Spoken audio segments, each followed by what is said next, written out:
Praise God, everybody. This is Elder James Clark back again with the Outreach of Hope. Um, it is a phenomenal day. It's a phenomenal week. I trust that everybody had a phenomenal and very relaxing Thanksgiving holiday.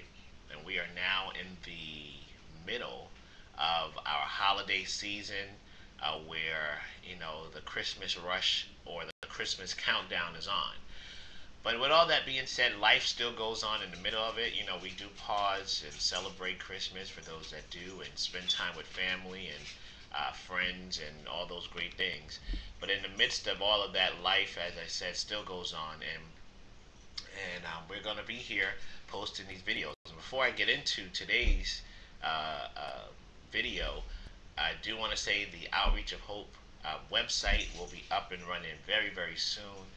So all of these videos will be now posted on the website, and hopefully you'll help me spread the message of hope. And that's what this is about, spreading a little hope into the lives of anyone that would like to listen. This is something I feel I'm led to do, and hopefully you'll help me get the message out by visiting the website and then sharing it with others once it's complete. But today I want to talk a little bit from something I actually spoke about this past Sunday at my church. And so I guess I was looking for, this week's message, and I felt led to kind of revisit again the very abbreviated version. Even actually kind of focused a little differently from Sunday. So I want to talk about, I guess, this common theme that you're tougher than your test. You're tougher than your test. And this week I wanted to share from Daniel chapter number 3. Now, if you know, just to background of this story, the story talks about three boys, and there was a decree or an order or a rule or a law that went out for this in this particular time where you had to bow to the image. The king had set up an image, a golden image, and you had to bow to the image when you heard the music. You had to bow. And these three boys decided they were not going to bow to any false gods because they served the one and true living God, and they were not going to bow to any other gods. And so anybody that did not bow to the gods were thrown in the fire.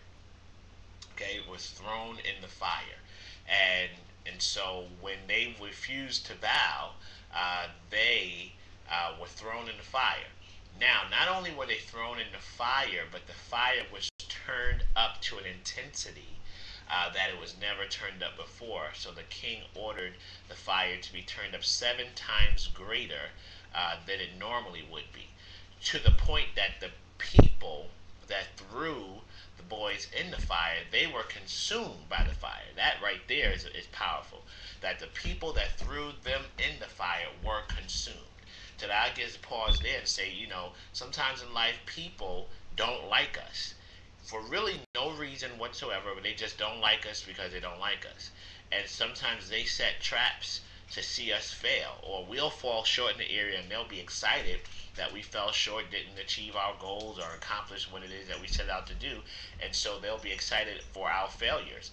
But the great thing to know is that the people that may be excited about your failure today, or want to see you fail today, are the very same people that you may have to help one day, or the very people that set traps for you may be the ones that fall in the traps that they set for you. They may fall in them themselves, and that's just the way it is. You can't do wrong to somebody and then I come back to you. There's a fundamental principle that you reap what you sow. Not only when it comes to money, but in life, you reap what you sow. So if you sow in negative, you reap in negative. You sow in positive, you reap in positive. You sow in good, you reap in good. It may not come right back immediately, but it does come back around. But anyway, we go back to what we're talking about. So they refused to bow. The fire was turned up 7 times hotter than it was before. And what happens is the 3 Hebrew boys are thrown in the fire. Now, And we'll pick up here and I'll read a couple of verses. This is where it picks up. That's the background of it. But this is Daniel chapter number 3, and we'll start with verse 24. Then Nebuchadnezzar the king was astonished and rose up in haste and spake and said unto the counselors, Did not we cast 3 men bound in the midst of the fire? They answered and said to him, to the king, True, O king. He answered and said, But I see 4 men loosed, walking in the midst of the fire, and they have no hurt, and the form of the fourth is as the Son of God. So, right there, they threw the 3 boys in the fire. These 3 boys refused to bow to the fire, but as they threw them in the fire, the king said, I see 4 men loosed, and the fourth one looks like the Son of God. So right then, in the midst of your fire, in the midst of your situations, in the midst of your circumstances, God, the presence of God will be with you. That's encouraging to know, because sometimes you don't feel like he's with you. You don't feel like he's there. But in the midst of the fire, in the midst of your trials, in the midst of your tribulations, he's still there. And so that is great to know. And then what else here? Nebuchadnezzar came near to the mouth of the burning fire and spake and said, Shadrach, Meshach, and Abednego, ye servants of the Most High God, come forth. And then Shadrach, Meshach, and Abednego came forth out of the midst of the fire. Now, this is the real blessing here. And the princes, governors, and captains, and kings, and counselors being gathered together, saw these men upon whose bodies the fire had no power, nor was the hair on their heads singed, neither their coats changed, nor the smell of fire had passed on them. So what is that saying? They were thrown in the fire, and it really wasn't their fault. They just stood for what they believed. They were thrown in the fire. The fire was heated up 7 times hotter than it would have been. And the blessing is that not only did God deliver them from the fire, but he was with them in the fire. And there again, as I said, we all can write books, stories, CDs, DVDs on how many times we've had problems in our life. I mean, I don't have to know nobody that's listening to this to know we all had problems. But if we are honest, no matter what problems we've had, we always seem to come out. We always seem to be able to live through it. And the blessing is that some of the things that you're living through, some of the things I'm living through, some of the things that we've come out of, other people have died in the midst of. Other people have committed suicide, jumped off buildings, killed somebody else, killed themselves, and you and I are still here. Every day above ground is a day to say thank you, and we're still here. We're able to live through it. And the only reason why we were able to live through what we've been through is the power of God was with us in the fire. Because as it said here in the middle of this, what the chapters, the verses we read, is that even though they were delivered from the fire, but while they were in the fire, the presence of the Lord was with them, because he said we threw 3 in, right? But we see 4 men loosed, walking in the middle of the fire, and one of them looks like the Son of God. And so my point is, even though for a short time they were still in the fire, the Lord was with them. And that's the same thing with us. He doesn't always deliver us right away. I love to be delivered right away. And the reality is, I don't want to go in the fire. Nobody in their right mind wants to go in the fire. Nobody wants to go through hard times. But even though we go through these hard times, and I can attest to this, the Lord is there. And he shows us in the midst of our situations that he is there. And even sometimes when we don't feel like he's there all the time, he will nudge us or give us these incidences, or he'll allow certain things to happen while we're in the middle of our circumstances to know, hey, that was God. Okay, wait a minute. Yeah, okay. Yeah, that's weird. That was good. Okay, that had to be God. That's not normal. It had to be God. And so he lets us know that it was God. But the true blessing in this whole thing is that even when he delivered them out of the fire, as the last verse we read, it says, the fire had no power over them, to the point that their hair was not singed, nor their coats changed, and the smell of fire had not passed on them. So what does that mean? They were in the fire, was bound, but they don't even look like they were in the fire. Their smell of smoke did not even touch their life. And that is a thing that is so encouraging to me, and hopefully I'll get it across to you. That even though we go through hard times, and sometimes they're necessary to get us to the next level, the next place that we are supposed to go to in life, but you don't even, if I looked at you and you look at me, you cannot tell the intensity of where I come from. You cannot tell the intensity of what I had to go through, because I don't look like what I've been through. What God has put in me has made me so strong and made me so tough that I don't look like the test I've come from. I don't look like the trial I've been delivered out of. I don't look like the circumstance that I've been rescued from, because the presence of the Lord has been with me through it all. And that makes me tougher than my test.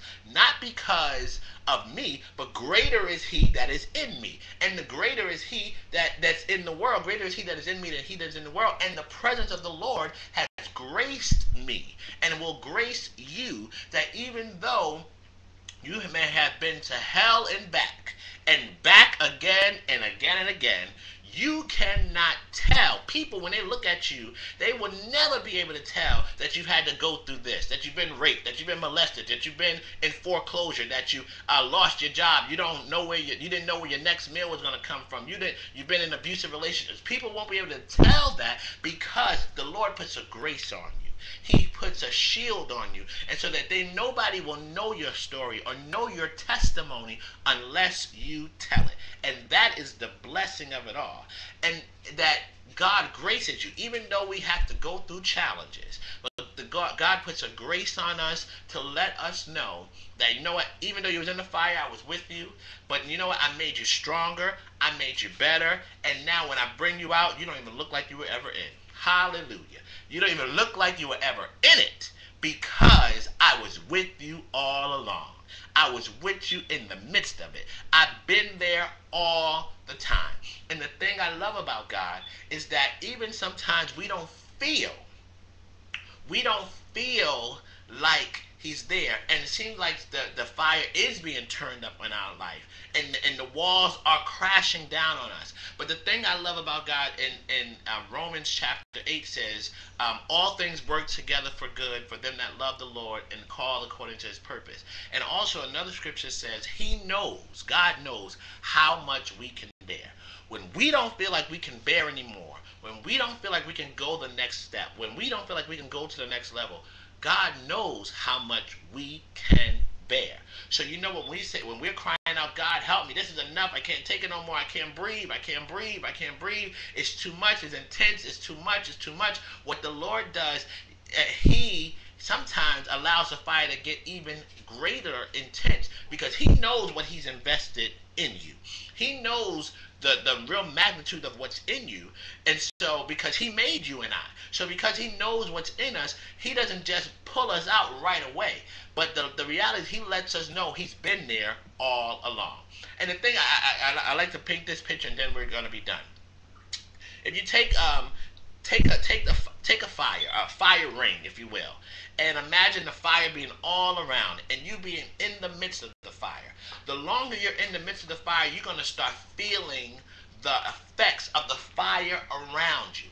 But imagine that you're in the midst of the fire, right? But your arm there's a rope tied around your arm that's connected to a pole above you. And that pole that's above you has the ability to pull you up, let you down, pull you up, let you down.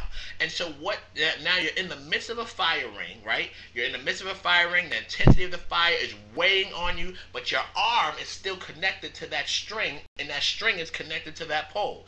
And so the pole at any given moment can pull you out when the fire gets too intense. But you're like, oh my God, why is not the pole? You're jerking on the pole, pulling on the pole, pull me out, pull me out, pull me out. But what happens is the fire keeps getting hotter and hotter and hotter. You think, well, I'm going to die here because I can't take it no more. This is too much. But right when you think you can't take no more, it gets hotter and higher and hotter. But right before you faint, right before you fail, and right before you fall in the midst of that ring, boom, you think it's the end, and boom, the pole pulls you out. Boom, up, right, just like that, it pulls you up. And that is how God does. When we are in the midst of the fire, he never never lets us go. Even though we don't feel him here all the time, even we don't feel that his presence is always with us, he's got a string around us and he's holding on to us.